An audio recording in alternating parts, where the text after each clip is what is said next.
Illinois Stories is brought to you by the Corporation for Public Broadcasting and by the support of viewers like you. Thank you. Hello, welcome to Illinois Stories. I'm Mark McDonald in Quincy at the Historical Society of Quincy and Adams County, where they're commemorating the beginning of the 150th anniversary of the Battle of Shiloh.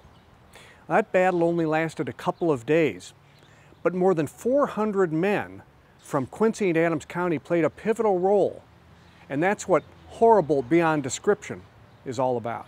Reg Ankrum, the reason this exhibit exists is because, for two reasons. It's the 150th anniversary of the Battle of Shiloh, which is important, extremely important, but it's much more important to the people of Quincy and Adams County because their ancestors played a big role in the Battle of Shiloh, and that's really what this is about, isn't it? Yes, it's really the story of the men who, within just a few days, there were 400 of them, of those men who enlisted to fight for the Union Army. The president on July 22nd, or excuse me, the president in June had called for 500,000 volunteers, and on July 22nd, the Congress ratified that request. And by August 29th, within just a few days of the time that Orville Hickman Browning, who was senator from Quincy, told Governor Yates of Illinois that start bringing men to us, within a few days, Quincy and Adams County provided nearly 400 men who were part of the group that went to Shiloh just a few months later. That's incredible. 400 men in just, in a matter of a few months. Yeah. Yeah. And of course they had no idea what they were in for, but they were in. They were in, and you know, within 7 months they were so well prepared because they had drilled for years. Quincy had a home guard. There were 3 other places like Liberty and Beverly, which also had military units. Of course, there was no army at the time. This was the militia. These were militia units. So they were ready to join. And one of the beauties of Quincy was we had Governor John Wood, who reorganized the Illinois militia, which made Illinois one of the best prepared states once Civil War came. And Quincy and Adams County were probably among the best prepared in Illinois. So by the time that call came for men from the President and Congress, Adams County was prepared. Let's set the stage at Shiloh here a little bit. Now we're going to talk to the individual who designed this this layout of Shiloh. But just to give people sort of geography here. Here we are. We're in southern Tennessee. Southwest Tennessee. And if we look up at the map there, just above, we can see that Shiloh is just above the Mississippi line and just above a place called Corinth, Mississippi, which was a big supply line for the Confederacy. Yes. Okay, and here's the little Shiloh church over here. This is what the battle is named after, right down here. Okay, and we'll get down into the weeds here as we go on in this program. But the fact was, this was a huge tactical area for the Confederacy. Yes. And Grant had some ideas, didn't he? Yes. At Corinth, as you say, the main transportation hub of the Confederacy's Western Division was just south of Shiloh, just across the Mississippi line in Mississippi. And Grant decided to land 40,000 men at Pittsburgh Landing and organize them to attack Corinth. The importance of Shiloh was his decision to do that, but Albert Sidney Johnston, the Confederate general, who was going to preempt Grant, and on April 6th, launched this 44,000 gray mass ocean of Brilliant men. Strategy, by the way. Yes, yeah. And so that's the case where it was General Prentiss, who was on the south edge of this Shiloh battlefield, who once Grant surprisingly found out that Johnston was coming at him with 44,000 men, ordered Prentiss to hold his line at all hazards. And Prentiss, by the way, is a Quincyan. He was from Quincy. He was a rope maker in Quincy before the war. I'll be doggone. Yeah. Well, let's pick up the Prentiss story a little bit later on. Yes. Okay? All right. Mr. Warden, one of the real centerpieces of this exhibit about the Battle of Shiloh is a diary that your great-grandfather kept. He has an entry for every day of the year. Yes, I know that. And I know, and it was in your family all those years. Yes. How was it given to you? How did it come to you? Well, I think I just took it when after my grandmother died and my grandfather was in the nursing home, and we were sorting through his things, and I was the only one that seemed to be interested in that, so I took that and a couple of framed things when he was promoted to hospital steward, and I think one when he was discharged.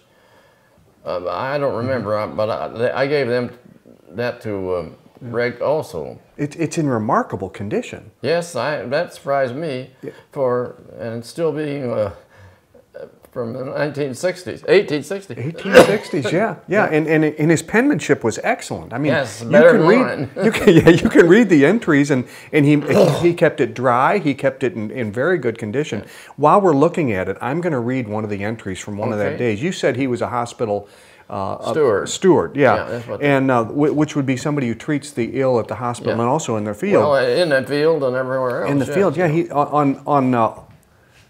on Friday the 11th, he has an entry that says, I got permission and went back to the battlefield. I found things horrible beyond description.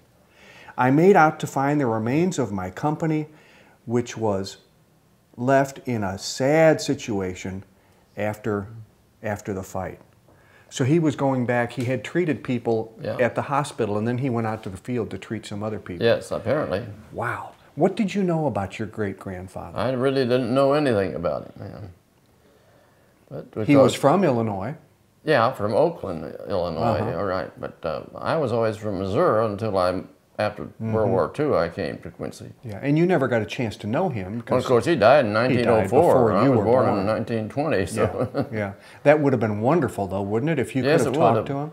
And the only thing I remember my grandmother referring to Father Ed, meaning Edward. And I don't remember in what context, but I vaguely remember her saying one time something about Father Ed, and that's really the only recollection I have. And one thing we should remind viewers, what they've done here at the Historical Society is they have taken the copy from this diary of yours, and they've taken it all and they've put it on their website. So if people wanted to look at each entry every day, they can go to the website. That's what they told me, Isn't that great? Yeah. Yeah. Well, I know they thank you so much for letting them borrow this. Well, I gave it to them. It's theirs now, It's theirs, yes. Well, you're wonderful for doing it. You're wonderful for doing it. I was told by a Civil War buff that I could sell that. And I said, well, I'm not interested in selling it and adding it to somebody's collection. So I kept putting off getting up there with it, and then I ran across it. I had it in a safe place at home, and I thought, I'm getting so darn old, I better get that up there while I'm able to do so. Yeah. So I brought it up and gave it to Reg. And well, thank you. And it's the community's going to really enjoy seeing it. Yeah, well, that's kind of a part of family history, but... Thank you, sir. You're welcome.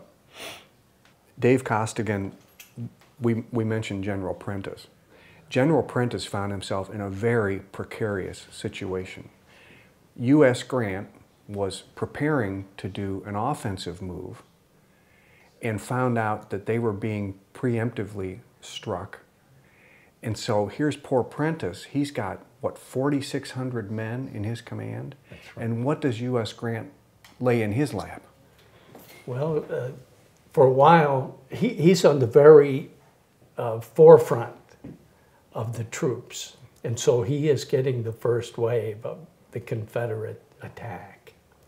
And he's holding, and Grant, who comes to the battlefield a little bit late, his headquarters was 8 miles away, comes and talks to Prentice, and he said, hold at all hazards. And Prentice took him literally, and he held, retreating to new tree lines and so on as the pressure mounts upon him, ultimately moving into an area that's known as the Sunken Road, and that the Confederates called the Hornet's Nest. And there was combat action for hours. And his men are holding. There's enormous casualties, obviously.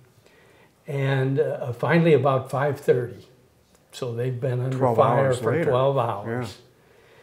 Why, he is essentially surrounded, And so he determines that holding off is no longer feasible. So he surrenders along with 2,200 of his men. That's roughly half of what he started with. Roughly half. So the other half are either dead or have run away. Yes. Oh my goodness. Some of both. And they were fighting 40,000 Confederate soldiers. That's right. Wow. The whole onslaught. So to say that he surrendered really doesn't tell the story. He was a hero. He was the hero of this battle, because it's pointed out that by holding out so long, they were able to regroup the next day with additional forces from Lew Wallace and from General Buell. And Grant was able on the second day to take the offensive. So his heroism on day one facilitated day two. And there's another little story, and this one, there are various versions of it. But when he was taken captive, he was taken to Shiloh Church, where Beauregard, who is now the Confederate commander after Johnston was killed, they had an interview. And in that interview, there were newsmen there who heard it, and they published accounts of what was said. And one version was that Prentice said, Grant realizes what has happened. He's pulled back across the river, and the battle is over. So Beauregard, at least one historian, Grady McQuiney, says he was twice a hero, because he set up the surprise of the second day when Grant took the offensive.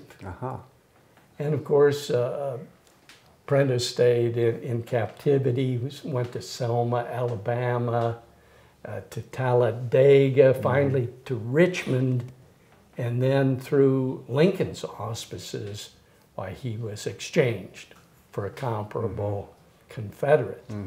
And he came back and to fight another day. Yes, he certainly did. Okay, thanks, Dave. Sure. Steve Butts, when you offer to be a volunteer, you may not always be aware of what they might ask you to do. That's absolutely the truth. That's absolutely the truth.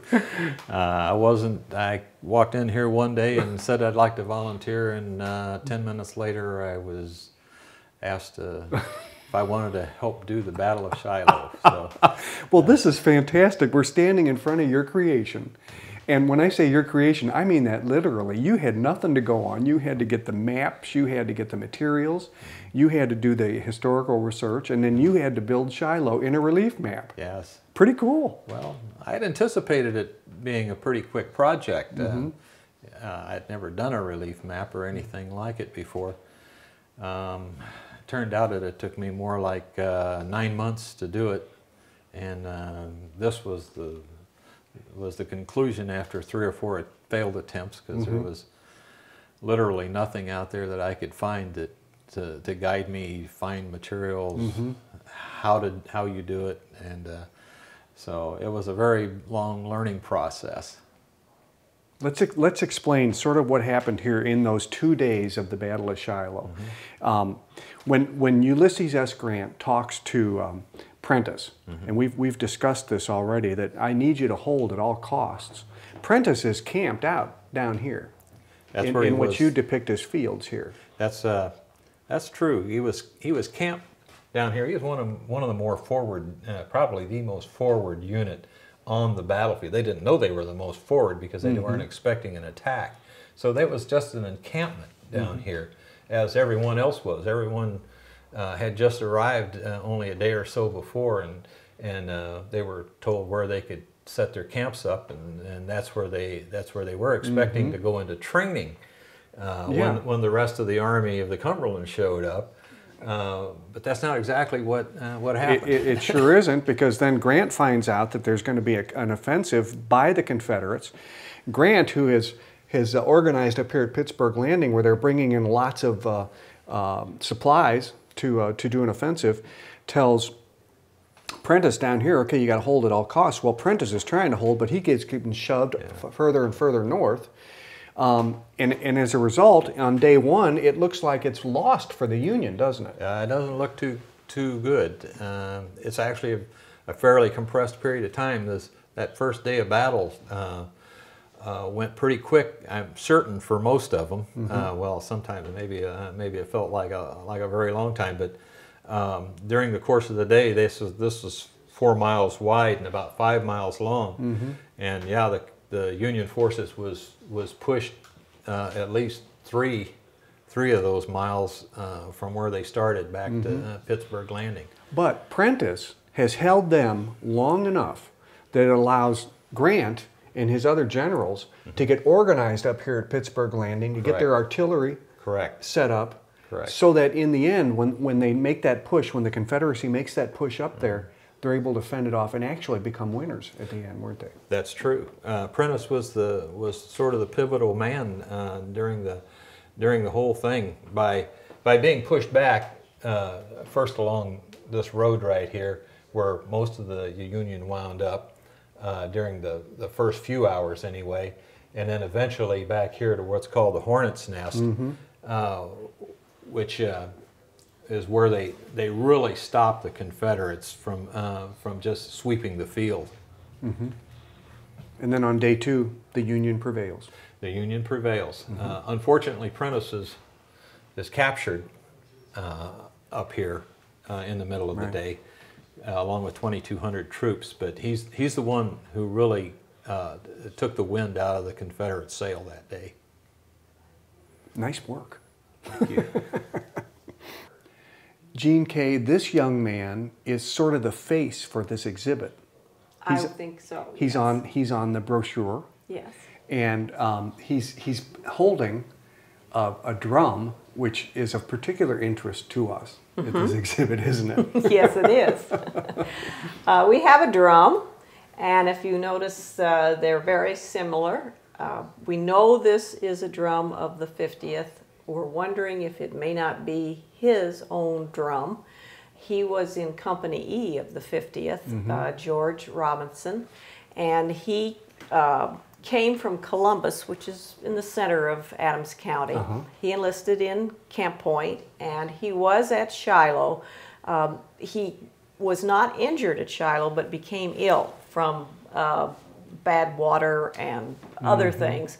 So after the battle, they did not think he was going to survive. They put him on the ship Black Hawk, and along with others who were wounded and ill, sent him to a hospital in Keokuk, and he did recuperate, but he left the service as disabled, turned around and joined an Iowa unit and finished out the war. You know, we are very fortunate here because one of the reasons we know about him and about this drum is because of a local man named Hubbard.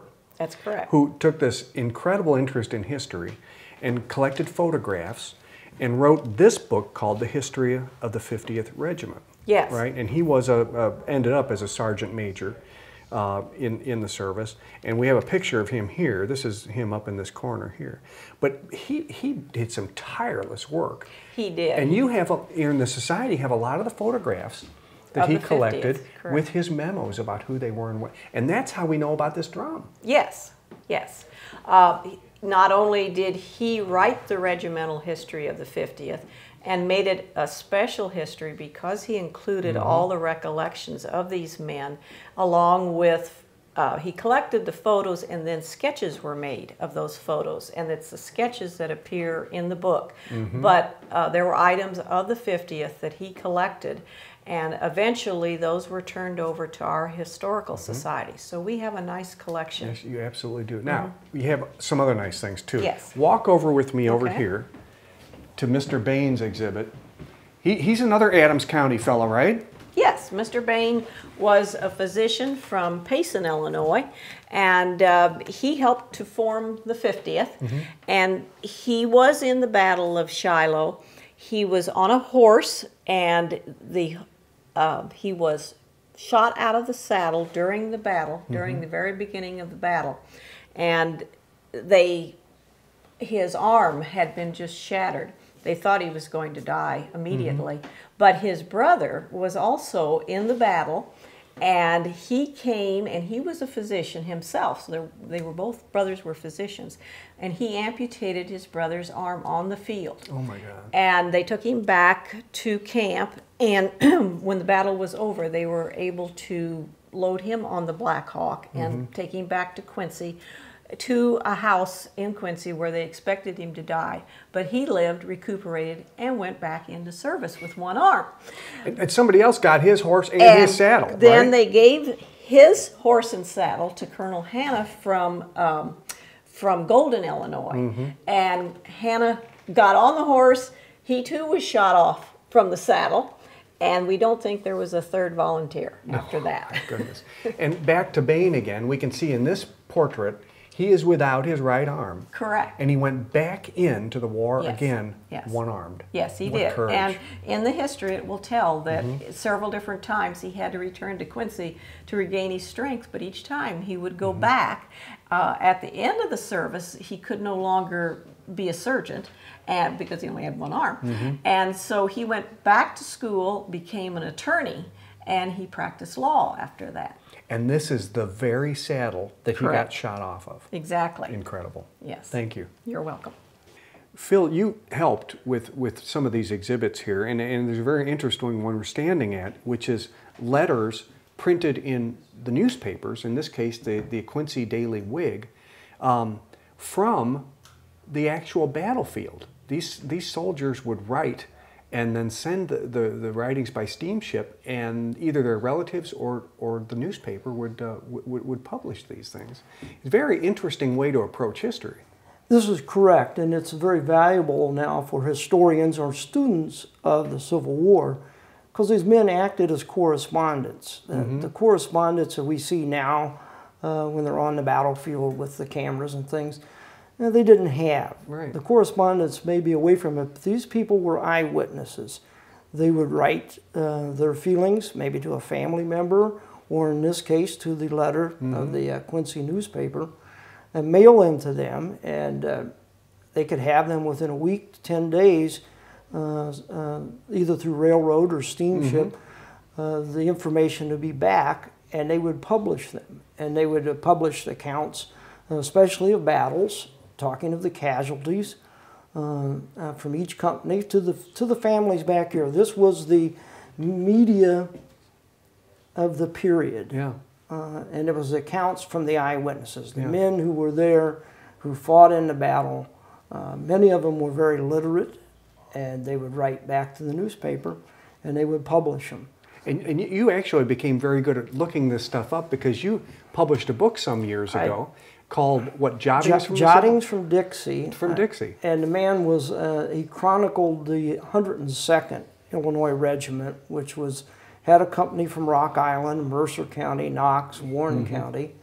And he was kind of the correspondent for the regiment. He kept the folks at home abreast of what was going on with the men who had gone off to the war and their regiment. And he actually wrote a book himself. This man was named Stephen Flearty, called Our Regiment, which he had published in 1865, soon after the war ended. Now, in this case, we're talking about people who enlisted from Adams County, and we're looking at a letter here from Adjutant Theodore W. Letton. It was published in the Quincy Daily Whig on the 14th of April. He sent it out. He wrote it on the 9th. The battle was on the 6th. So this is pretty quick turnaround stuff. 7th, yes. Yeah, and this is one of the things he says. He was there at the Battle of Shiloh. As soon as I could distinguish the flag, I stepped back to the company, and as soon as the rebels came in sight, ordered them to fire. The rebels greatly outnumbered us, so that we were almost surrounded. They opened fire on us in front and on both flanks, and soon threw us into confusion. Then he says the officers did all they could to rally the men, but it was impossible. I told my men to take to the trees and load and fire at will. In this manner, a great many of the rebels were killed. So, thrown into confusion, backing up, they disperse into the woods and just fight for their life. That's right. Wow. In fact, they were pushed all the way back to the river there, and sought refuge with the artillery. And the artillery and the gunboats have been attributed as what stopped the Confederate advance. That in dark brought them to a halt. And these men came back and laid by the guns. Some of them were deaf. I think even a few instances deaf partially the rest of their life. This is not the kind of account you would get from the commanding officer. He would sanitize this and send something out Yes. that's a little more politically correct, wouldn't he? Yes. So this is really the true stuff. They're telling the truth. Yeah. What they saw, what happened to them that day. Yeah. Another way to learn this. Now we just talked about Colonel Bain over there, the fact that he got his arm shattered in battle, and in fact, you had that. There was a missive sent from one of the guys that was on the field and saw it. Yes, he wrote, Colonel Bain fell, pierced in the side, and his right arm literally shattered by one and the same ball. The regiment, left unsupported by either artillery, infantry, or cavalry, was obliged to fall back. Colonel Bain was borne from the field. Our colors were kept flying, though shots by scores were directed for them. The rebel colors were seen to fall 3 different times. 3 different standard bearers were made to bite the dust. To the standard bearer of the 50th, great praise is due for his gallant conduct on the battlefield. He is no coward. He has shown himself to be a man who will be the last to desert the colors.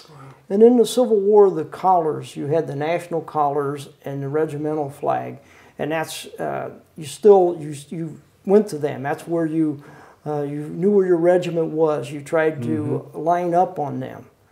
And we have the term color guard now, but at that point it was very important because the regiments would fall into, and companies would fall in on their colors.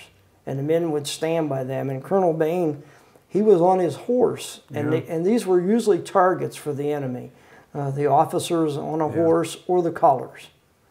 Well, Phil, thank you so much. It's interesting to find that this is a source of history and a really legitimate one. Thank you. Yes, thank you. The exhibit, Horrible Beyond Description, will be on display through the month of October. With another Illinois story in Quincy, I'm Mark McDonald. Thanks for watching.